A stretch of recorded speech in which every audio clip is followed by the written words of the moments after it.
हाल ही में space x ने किस देश के पृथ्वी अवलोकन उपग्रह कॉस्मो स्काईमेड का प्रक्षेपण किया? यानी प्रश्न जो यहाँ पर दिया गया है, साधारण सा प्रश्न है।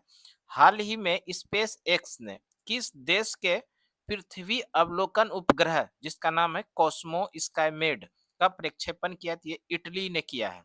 अगर इटली की बात करें तो इटली की जो राजधानी है, इटली की राजधानी है रोम। इटली की राजधानी कहाँ पर है?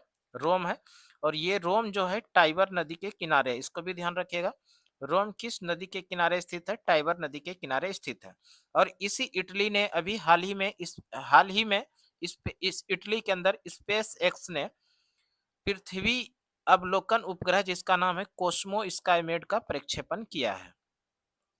अगला प्रश्न है, हाल ही में चर्चा में रहे विंटर स्टॉर्म एजरा का संबंध किस देश से है? एजरा, ये विंटर स्टॉर्म है एजरा। और ये एजरा एक प्रकार का बर्फीली तूफान है। इनका जो संबंध है वो अमेरिका से है। अमेरिका की बात करें तो अमेरिका जो अपना स्वतंत्रता दिवस प्रत्येक वर्ष मनाता है वो 4 जुलाई को मनाता है। इसको भी ध्यान रखिएगा। अमेरिका प्रत्येक वर्ष अपना स्वतंत्रता दिवस कब मनाता है? 4 जुलाई को। अमेरिका के प्रथम राष्ट्रपति जो थे, अमेरिका के प्रथम राष्ट्रपति थे जॉर्ज वॉशिंगटन। अमेरिका की राजधानी कहाँ पर? ये भी ध्यान रखिए। अमेरिका की राजधानी है वॉशिंगटन डीसी। अमेरिका की राजधानी कहाँ पर है? Washington DC. जिस तरह से भारत में 28 राज्य और 8 केंद्र शासित प्रदेश है, उसी तरह से अमेरिका के अंदर में प्रांत है। और अमेरिका के अंदर प्रांतों की संख्या की बात करें तो कुल मिला के अमेरिका में 50 प्रांत है। एक और सवाल याद रखिएगा, अमेरिका विश्व का एक पहला देश है जिसने की लिखित संविधान लागू किया था, और किस वर्ष? 1989 में। तो इसको भी ध्यान रखिएगा। विश्व का पहला ऐसा देश अमेरिका है जहां पर लिखित संविधान लागू हुआ था। लिखित संविधान लागू करने वाला विश्व का पहला देश कौन सा है? तो अमेरिका। और किस वर्ष? तो 1789 में। अमेरिका के बारे में थोड़ा सा और ध्यान रखिएगा। अमेरिका के वर्तमान समय की राष्ट्रपति की बात करें तो डोनाल्ड ट्रंप है। डोनाल्ड ट्रंप, तो इसको भी ध्यान रखिएगा। वर्तमान समय में अमेरिका के राष्ट्रपति कौन है? Donald Trump. अगला प्रश्न देखिए। अगला प्रश्न है, हाल ही में संयुक्त राष्ट्र सुरक्षा परिषद के वो अस्थायी सदस्य कौन बने हैं? अभी हाल ही में संयुक्त राष्ट्र संघ का एक प्रमुख अंग है जिसका नाम है सुरक्षा परिषद। और इस सुरक्षा परिषद का जो हाल ही में कुछ अस्थायी सदस्य देश बनाया गया है, तो वो 5 देशों को अस्थायी सदस्य का मान्यता दिया गया है। ये कौन कौन सा देश है? बहरीन है, कोलंबिया है, कांगो है, लातविया है और लाइबेरिया है। ये 5 ऐसे देश हैं जो हाल ही में संयुक्त राष्ट्र संघ के द्वारा सुरक्षा परिषद का वो अस्थायी सदस्य बनाया गया है। वो अस्थायी सदस्य कितने देशों को बनाया गया है? 5 देशों को। और ये 5 देश कौन कौन सा है? बहरीन है, कोलंबिया है, कांगो है, लातविया है और लाइबेरिया है। थोड़ा सा और इसमें आप लोग ध्यान रखिएगा, ये जो 5 देश है, इस पांचों देश का राजधानी निश्चित याद रखिएगा। देखिए, बहरीन की बात करें तो बहरीन की जो राजधानी है वो मनामा है, पनामा। बहरीन की राजधानी पनामा है। कोलंबिया की राजधानी बोगोटा है। इसी तरह से कांगो की बात करें तो कांगो की राजधानी जो है वो है किनसासा। लातविया की राजधानी रीगा है। और लाइबेरिया की राजधानी मोनरोविया है। इसके साथ में आप लोग थोड़ा ध्यान रखिएगा, संयुक्त राष्ट्र संघ से जो संबंधित प्रश्न बनेगा, जो बेहद इंपॉर्टेंट टॉपिक है, यहाँ से प्रश्न आप लोगों को एग्जाम में देखने के लिए मिल सकता है और मिलता ही है। इसी संयुक्त राष्ट्र संघ का एक प्रमुख अंग है सुरक्षा परिषद। इससे रिलेटेड थोड़ा हम लोग देख लेते हैं, उसके बाद हम लोग अगला प्रश्न देखेंगे। संयुक्त राष्ट्र संघ यानी यूएनओ, यूएनओ के बारे में हम लोग बात करते हैं। यूएनओ से संबंधित बढ़िया प्रश्न बनता है। सबसे पहला चीज ध्यान रखना है, यूएनओ की जो स्थापना होती है 24 अक्टूबर 1945 को।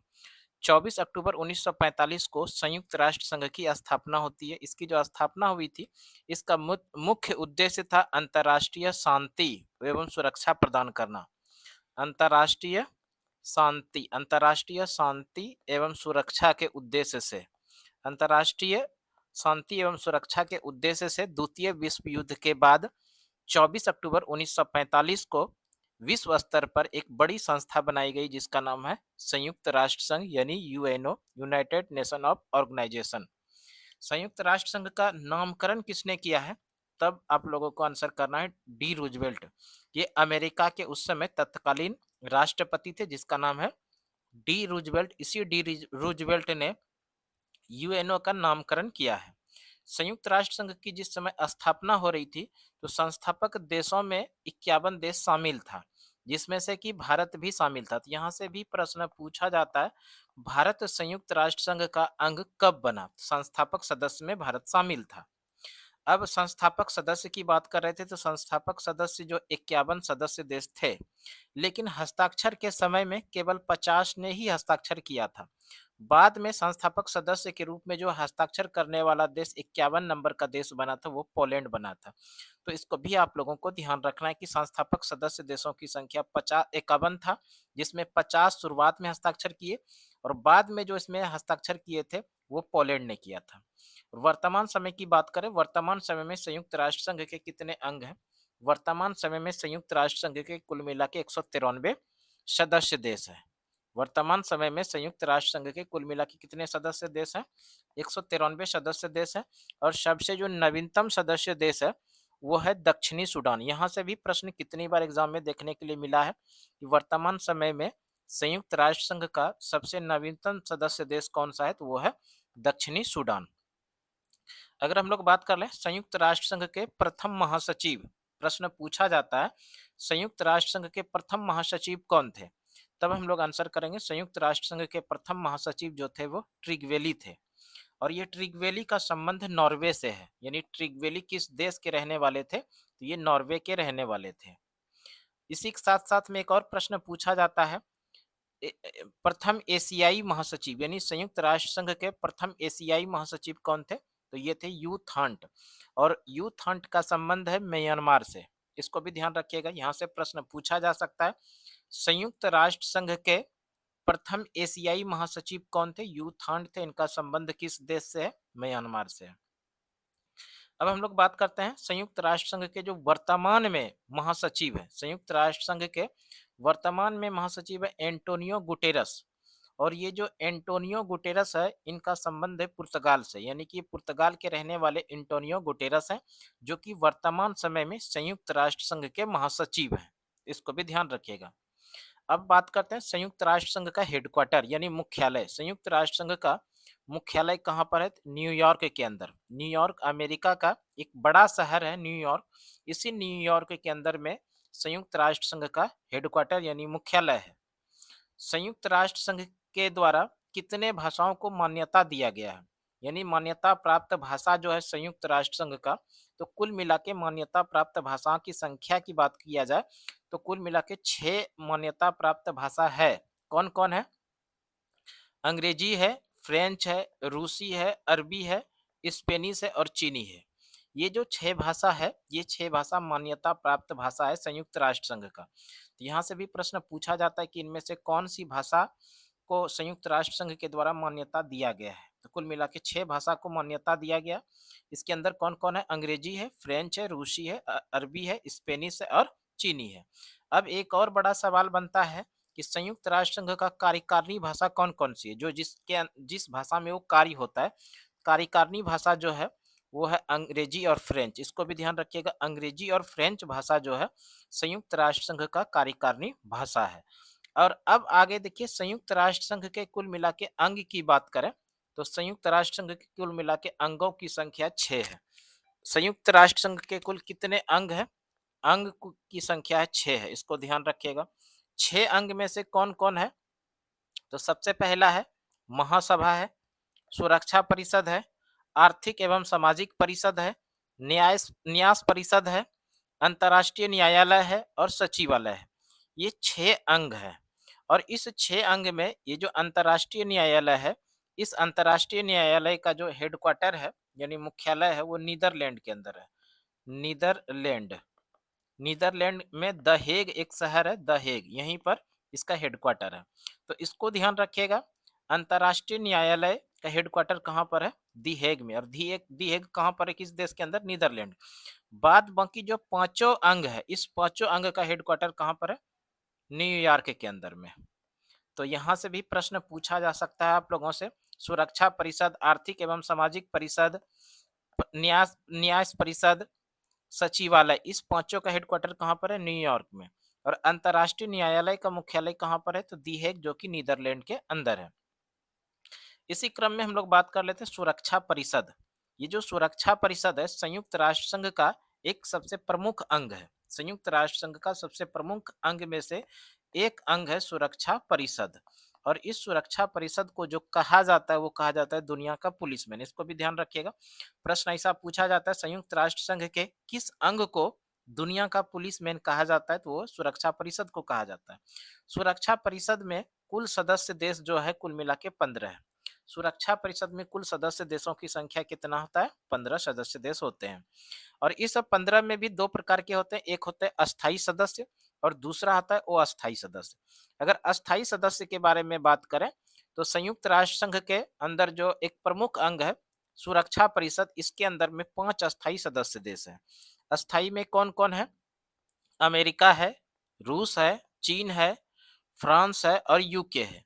ये 5 ऐसे देश हैं जो संयुक्त राष्ट्र संघ के अंदर सुरक्षा परिषद का अस्थायी सदस्य देश है। यहाँ से प्रश्न पूछा जाता है, सुरक्षा परिषद का इनमें से कौन सा देश अस्थायी सदस्य नहीं है? तो इसमें से पांचों का पांचों जो है ये अस्थायी सदस्य है।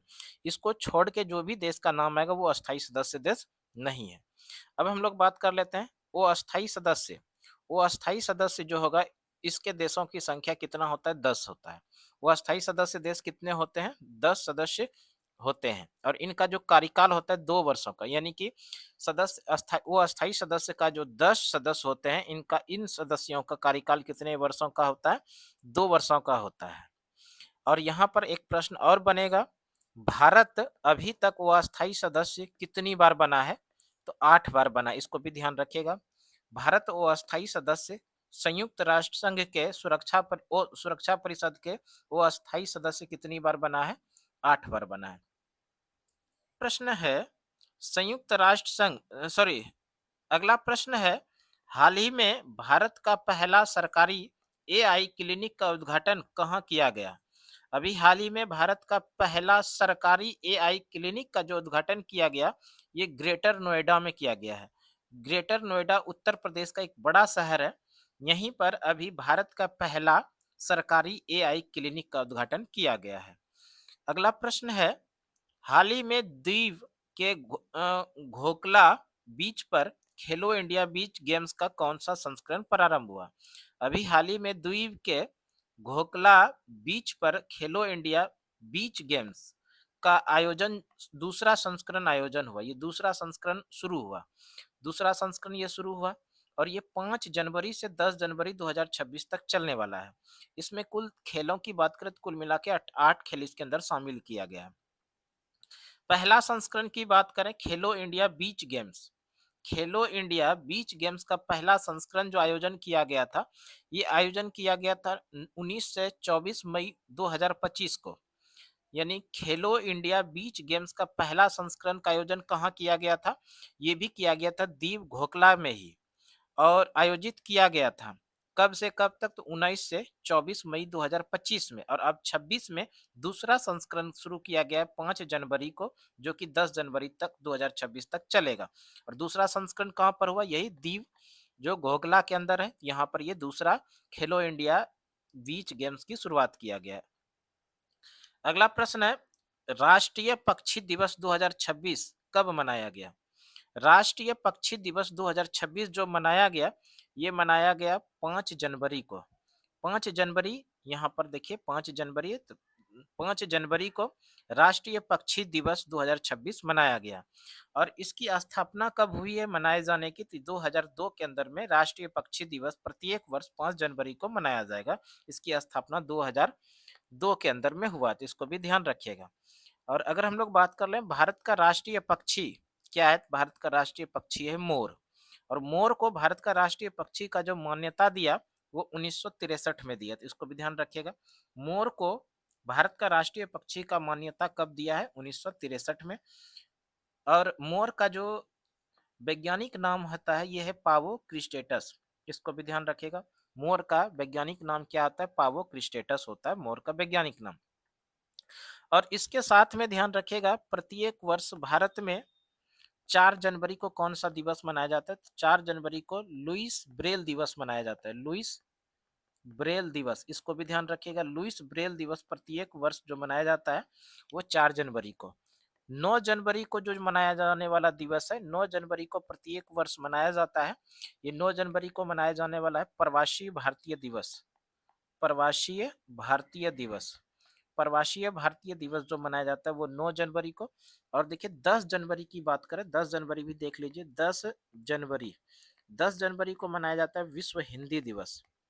विश्व हिंदी दिवस, विश्व हिंदी दिवस 10 जनवरी को मनाया जाता है। एक और सवाल याद रखिएगा, 12 जनवरी। 12 जनवरी की बात करें तो 12 जनवरी को प्रत्येक वर्ष भारत में राष्ट्रीय युवा दिवस मनाया जाता है।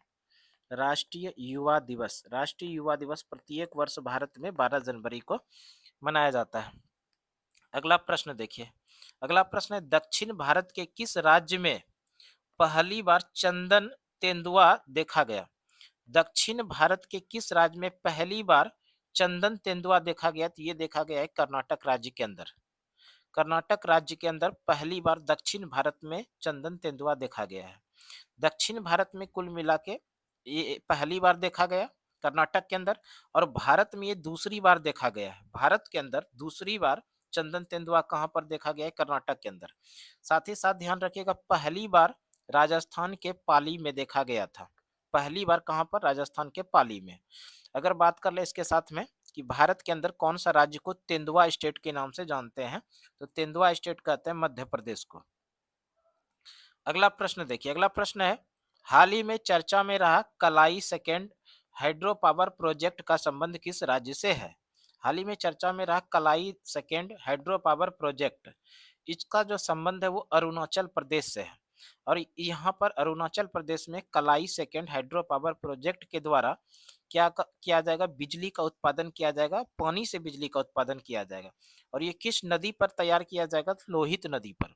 और ये लोहित नदी की बात करें तो ये जो लोहित नदी है भारत का सबसे पूर्वी नदी है। भारत का सबसे पूर्वी नदी कौन सा है? तो ये है लोहित नदी। और यहीं पर अभी हाल ही में अरुणाचल प्रदेश राज्य बना जहां पर कि कलाई सेकेंड हाइड्रो पावर प्रोजेक्ट लगाया गया है, जिससे कि पानी से बिजली तैयार किया जाएगा। एक सवाल इसके साथ साथ में आप लोगों को ध्यान रखना है कि वर्तमान समय में अरुणाचल प्रदेश के मुख्यमंत्री कौन है? अरुणाचल प्रदेश के मुख्यमंत्री है पेमा खांडू। जबकि अरुणाचल प्रदेश के वर्तमान समय में राज्यपाल है केटी परनायक। दोनों चीजों को ध्यान रखिएगा। अरुणाचल प्रदेश के मुख्यमंत्री है पेमा खांडू और अरुणाचल प्रदेश के राज्यपाल है केटी परनायक।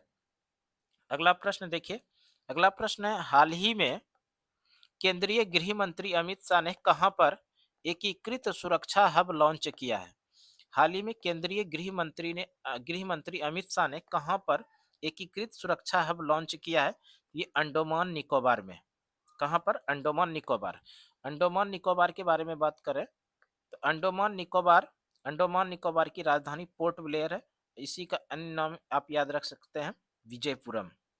तो आज इस तरह से हम लोगों ने बेहद ही आसानी के साथ इस वीडियो के अंदर में कुमार गौरव सर उत्कर्ष क्लास के जो करंट अफेयर्स का क्लास पढ़ाते हैं सुबह सुबह, तो उसी का रिवीजन क्लास के तौर पे आप लोगों को शॉर्ट में समझाने का कोशिश किए। और ये सभी प्रकार की प्रतियोगिता परीक्षा के लिए वीडियो इस तरह का आप लोगों के लिए महत्वपूर्ण होने वाला है। कम समय में बेहतर तैयारी, तो लगातार जुड़े रहे सुमन क्लासेस के साथ। आज के क्लास के लिए इतना ही, अगले क्लास में फिर से आप लोगों के साथ मिलते हैं, तब तक के लिए धन्यवाद। जय हिंद।